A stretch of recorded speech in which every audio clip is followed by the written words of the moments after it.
signori, buonasera e grazie per essere intervenuti. È un piacere ospitarvi qui in questo foyer della biblioteca comunale che utilizziamo come spazio espositivo dedicato all'arte. Sono qui con Carlo Sala, un giovane critico d'arte, a presentare l'opera di una giovane artista, Serena Barbisan, ed è qui con Michele Fontana Rosa, musicista. Saluto anche qualche amico artista. Stefanini. Ebbene, Stefanini è un maestro della luce, no? La Barbisan è giovanissima, sta intraprendendo un percorso suo originale, lavora con olio e trementina, ottenendo questo strano effetto chimico sulla tela. Credo che la sua poetica non sia legata all'esigenza dei codici espressivi fondati sul significante e il significato, ma piuttosto sulle logiche dell'emozione. Io non vi rubo altro tempo se non per ringraziare la Barbisan per aver accettato di essere qui questa sera con noi e per ringraziare Carlo Sala, un amico che adesso cercherà di darci una spiegazione, una sua interpretazione del lavoro della Serena.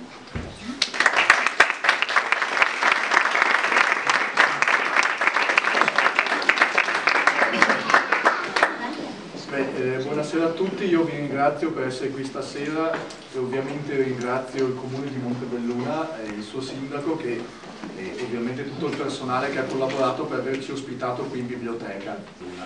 Un po' quello che ci ha mosso sempre come Rete Eventi, come Arte in Rete, questa costola di questo palinsesto di eventi grandi, è cercare nel territorio, parlo della sezione artistica ovviamente, quegli autori che fossero da un lato fortemente vincolati al territorio in cui operano, quindi Serena, come avete capito, ha delle radici in questo territorio, ma dall'altro che fossero eloquenti, testimoniassero una contemporaneità che pur guardando un'identità trevigiana, provinciale, avesse però dei caratteri e delle potenzialità espressive di caratura nazionale, ovviamente, quindi che fossero espressive ed eloquenti di una dinamica pittorica non certo locale, ma che si inserisse in un novero di stretta contemporaneità.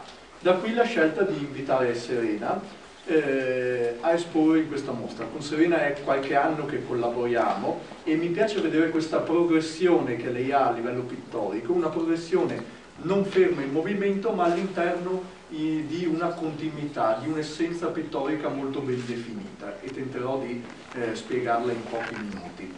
Secondo il mio punto di vista e non solo, l'arte contemporanea nel Novecento, moderna e poi contemporanea, si è evoluta sempre secondo vari passaggi, varie onde cicliche che hanno portato a decostruire la forma e ai ritorni all'ordine, hanno portato al concettuale e ai ritorni alla pittura. E questo si può dire che è durato fino agli anni 90. Dopo gli anni 90 inizia questo periodo chiamato ibrido, in cui sono scompaginati i mezzi espressivi, in cui accanto in cui la pittura forse non è neanche più il mezzo espressivo maggioritario, parlo del mercato, non di qualità ovviamente. Quindi un momento artistico che tante cose si mutano e proprio in questo momento artistico, non essendoci più una progressione lineare, appunto fatta di scomposizioni e composizioni, molti artisti cercano di utilizzare in modo postmoderno, in modo contemporaneo, i sistemi pittorici del Novecento. E Serena Barbisan non ne fa mistero, in tutti i suoi, le sue presentazioni e le poche volte che parla, stasera non parlerà ovviamente,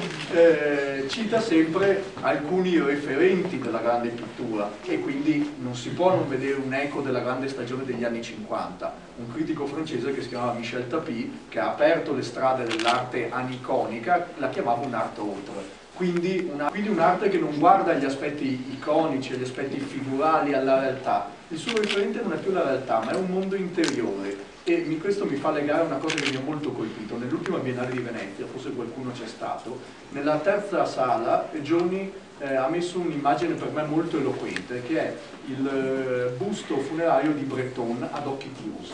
E secondo me questa immagine molto eloquente, a me ha lavorato dentro per tantissimo, anche perché ci ha voluto dare un messaggio chiaro. Viviamo in una società che è bombardata di immagini, è travolta di immagini, c'è un eccesso di immagini, dentro di noi siamo sempre soffocati dalle immagini, a volte in senso positivo, a volte in senso negativo. Talvolta stesso, qualche tempo fa parlavo in una conferenza a Milano, riflettevo come a volte la pittura d'oggi, quando usa l'immagine, aggiunge a dei paradossi, quando usa la figura, non usa più la realtà ma le immagini a sua volta. Quindi questo ci pone in un contesto, e questo era il messaggio di Giovanni con quegli occhi chiusi, in cui talvolta dovremmo distaccarci dalla realtà e guardare secondo il filtro interiore delle cose. E io penso che queste opere di Serena Barbizan siano questo in estrema sintesi, perché se vedete possiamo lasciarci suggestionare e vedere qualcosa di reale, ma in realtà non c'è nulla di reale in queste opere. Mi divertivo come ieri sera durante l'allestimento, qualche commento fosse ma c'è un paesaggio, c'è un'alba. Noi ci possiamo lasciare suggestionare e vedere un paesaggio, ma in realtà siamo in una condizione di totale informalità, di totale appunto una dimensione altra, e quello su cui lavora la Barbizan è proprio il colore, l'elemento colore che quasi come una sinfonia ha varie variazioni, ha tutte delle variazioni tonali che vanno da colori più squillanti a colori invece più rarefatti, più intimi, quasi più inquieti, e in tutte queste modalità ci impone un universo emotivo ed espressivo. E quello che chiuderà un po' quella serata, in cui ci tengo molto di attirare la vostra attenzione, se avrete un minuto di pazienza prima ovviamente di brindare per l'artista e di aprire ufficialmente la mostra, ci sposteremo qua fuori per vedere un altro elemento che si lega a questo aspetto cromatico, ovvero qua fuori tra pochi minuti ci sarà una performance in cui appunto ci sarà Serena Barbizan e Michele Fontanarosa, in che dialogheranno. E guardate bene, ho detto performance perché non si tratta di uno spettacolo, di un concerto, ma di un elemento in cui due linguaggi a livello paritario tentano di fondersi, quasi di stimolarsi vicendevolmente. Negli anni 60 un grande artista la chiamava intermedia art, Higgins, proprio per testimoniare questi esperimenti in cui due elementi, in cui da una parte la Barbizan non cerca la figurazione e dall'altra Fontanarosa non cerca l'armonia, ma in modo frammentario tenteranno di unirsi e di fondere suoni e colori. Questo mi interessa molto, ho voluto citarvelo non solo per indicarvi di uscire tra poco, ma perché in questo elemento performativo vedrete l'altro grande elemento dell'arte di Serena Barbizan. Io finora ho parlato dell'aniconicità, del colore, e il terzo elemento è chiaramente il gesto, perché nella grande tripartizione dell'arte astratta, che pone in relazione colore, gesto, segno, una delle tre direttrici è il gesto, e forse in questa performance che si chiama cross session avrete proprio l'eloquenza del gesto, capirete come questa istintività, questa energia che l'artista scaglia sulla tela, non chiaramente secondo un'etica totalmente pollocchiana perché sarebbe anacronistica, però il principio è quello, un'energia forte, emotiva che va sulla tela. Quindi io vi invito adesso ad approcciarvi ai quadri di Serena Barbizan e anche alla performance non tanto secondo un criterio totalmente razionale, ma secondo un criterio empatico. Invece di guardare vi chiedo di osservare le opere e semmai percepire. Buona visione e buona performance.